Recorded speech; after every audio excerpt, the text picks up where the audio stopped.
Damai sejahtera dari Allah Bapa yang melampaui segala akal dan budimu, itulah yang menyertai dan memelihara hati dan pikiranmu sekalian.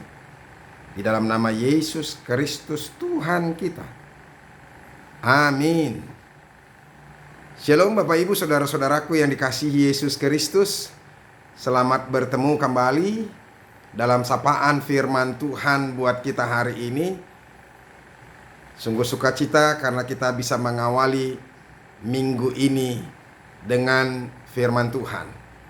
Biasanya hari Senin, hari Selasa, awal minggu adalah hari yang membosankan, hari yang menjenuhkan, karena kita akan memulai kesibukan kita, kesibukan yang begitu padat.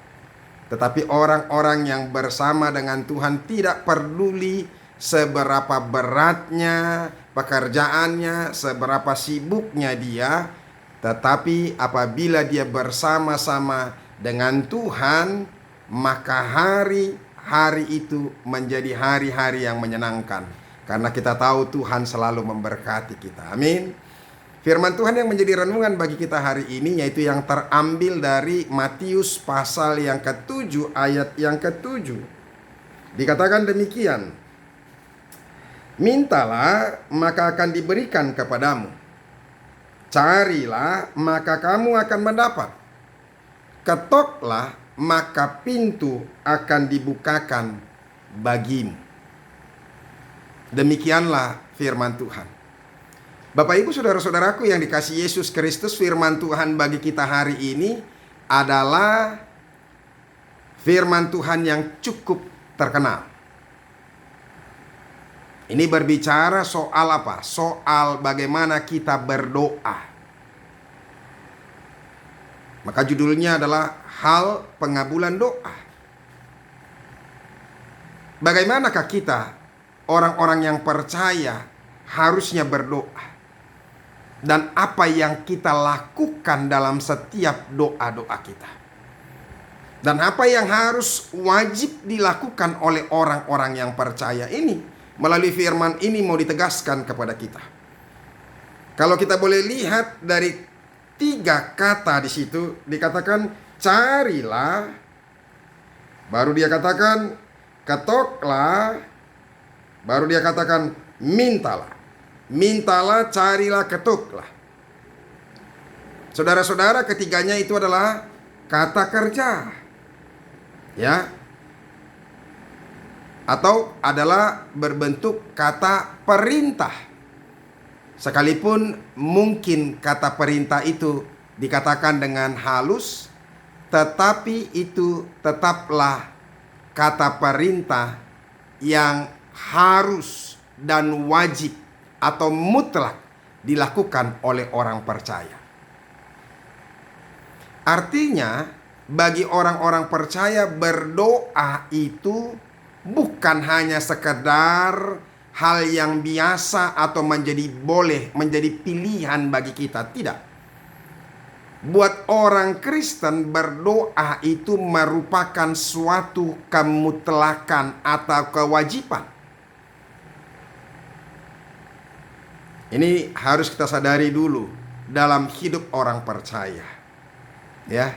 Kalau Budi Asali, seorang pendeta yang cukup terkenal dan menurut saya ulasannya begitu baik, dan saya sangat-sangat senang sekali mendengar atau membaca ulasan-ulasan dari pendeta Budi Asali. Dia katakan demikian tentang ini. Ini adalah suatu perintah untuk berdoa.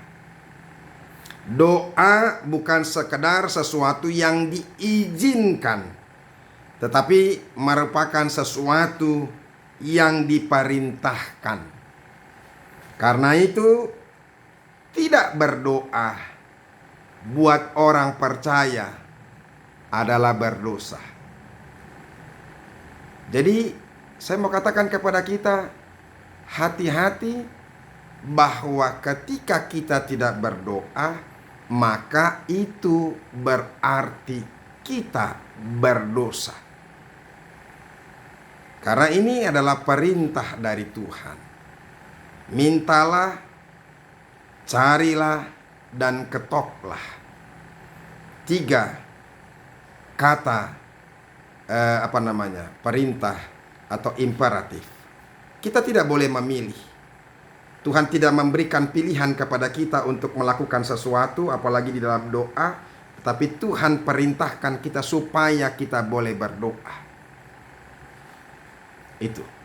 Jadi makanya dalam kehidupan kita sehari-hari, ya, kita harus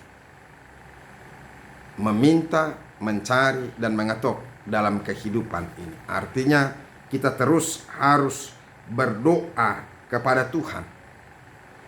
Berdoa itu harus menjadi gaya hidup atau lifestyle bagi orang-orang percaya.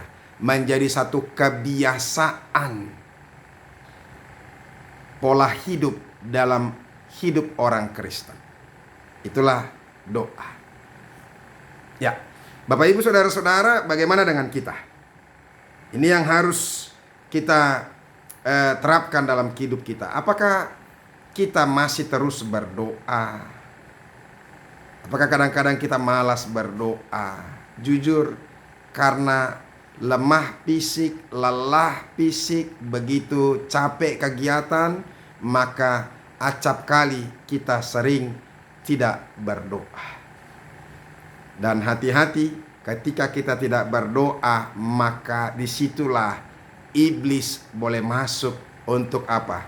Untuk mencobai, untuk merusak, dan untuk melakukan kegiatan-kegiatannya dalam kehidupan orang-orang percaya. Makanya hati-hati.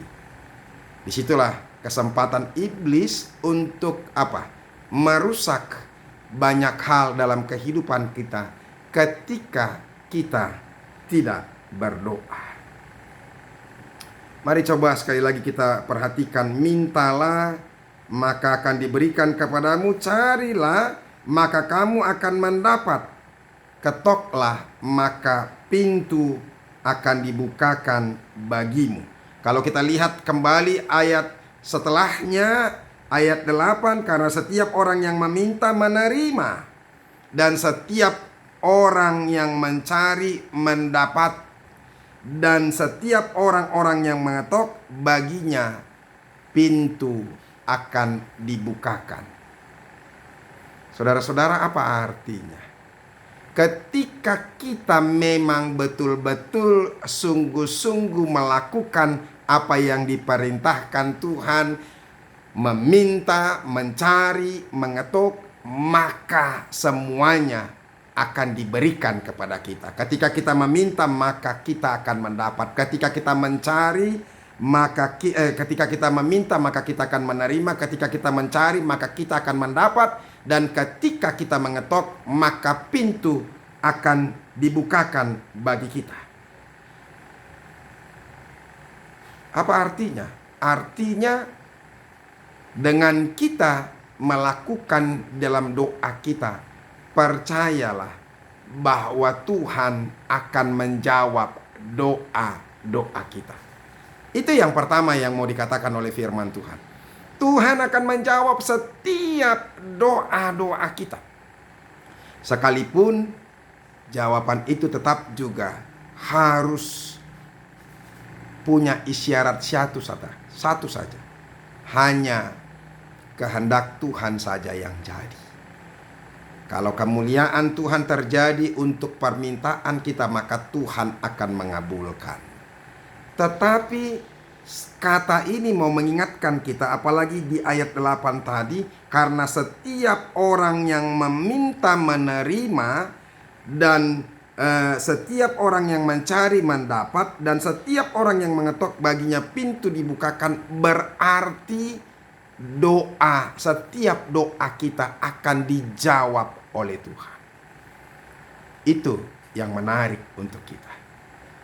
Oleh karena itu, makanya teruslah berdoa, lakukanlah doa-doamu, dan yakinlah akan setiap apa yang kita doakan dalam hidup kita. Satu syarat lagi untuk kita mendapatkan setiap doa-doa kita. Kalau kita buka dari Markus 11 ayat yang ke-24 dia katakan demikian. Karena itu aku berkata kepadamu, apa saja yang kamu minta dan doakan. Apa saja yang kamu minta dan doakan, percayalah bahwa kamu telah menerimanya, maka hal itu akan diberikan kepadamu. Percayalah bahwa kamu telah menerimanya.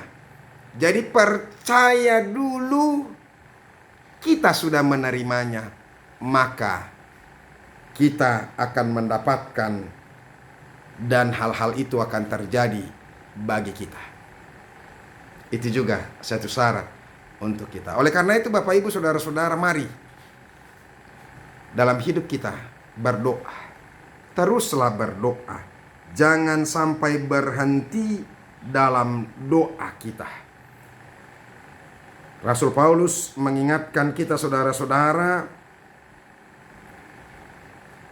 bahwa doa itu adalah bagian daripada penyerahan diri kita kepada Tuhan.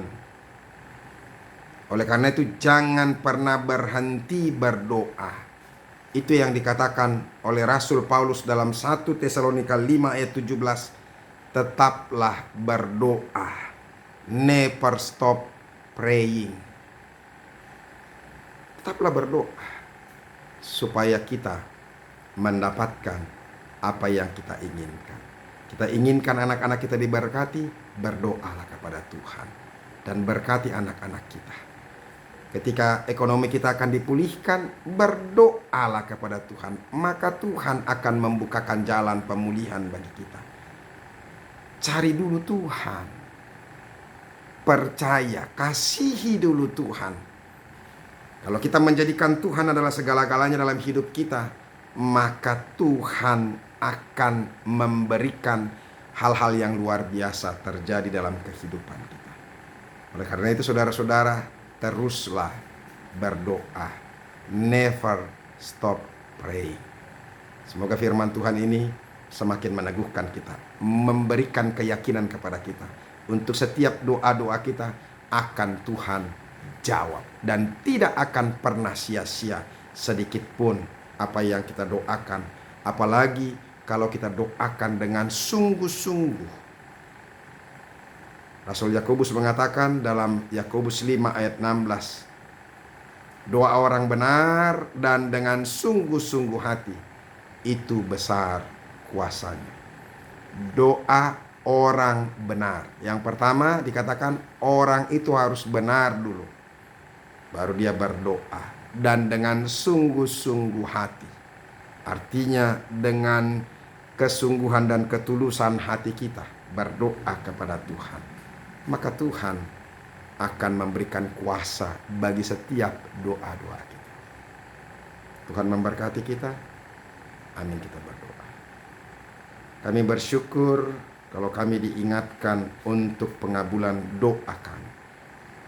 Yang pertama, kami harus diwajibkan meminta, karena setiap orang-orang yang meminta kepada Tuhan tidak akan pernah tidak dijawab oleh Tuhan. Dan orang yang sungguh-sungguh meminta kepada Tuhan, maka Tuhan tidak akan pernah mengecewakan. Dan setiap doanya akan berkuasa. Terima kasih Yesus.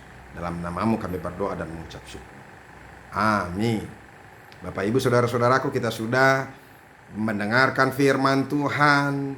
Teruslah berdoa, mintalah, carilah dan ketuklah, maka setiap orang yang meminta akan menerima, mencari akan mendapatkan, dan yang mengetuk pintu akan dibukakan. Artinya tidak ada yang sia-sia. Teruslah mendengarkan firman Tuhan supaya kita semakin diteguhkan dan diberikan keyakinan oleh Tuhan Yesus Kristus. Sampai ketemu besok. Jangan lupa untuk mendengarkan firman Tuhan. Tetap semangat. Ingat, saya selalu katakan, selangkah lagi. Secara khusus pada saat ini kita sedang berduka. HKBP dan gereja-gereja Okumene sedang berduka ketika Tuhan memanggil kembali hambanya, Dr. Soritua Albert Ernst, LID. Dia adalah tokoh okumene, mantan atau emeritus eporus HKBP. Tuhan yang memberkati dan menghibur seluruh keluarga. Tuhan Yesus memberkati kita. Amin.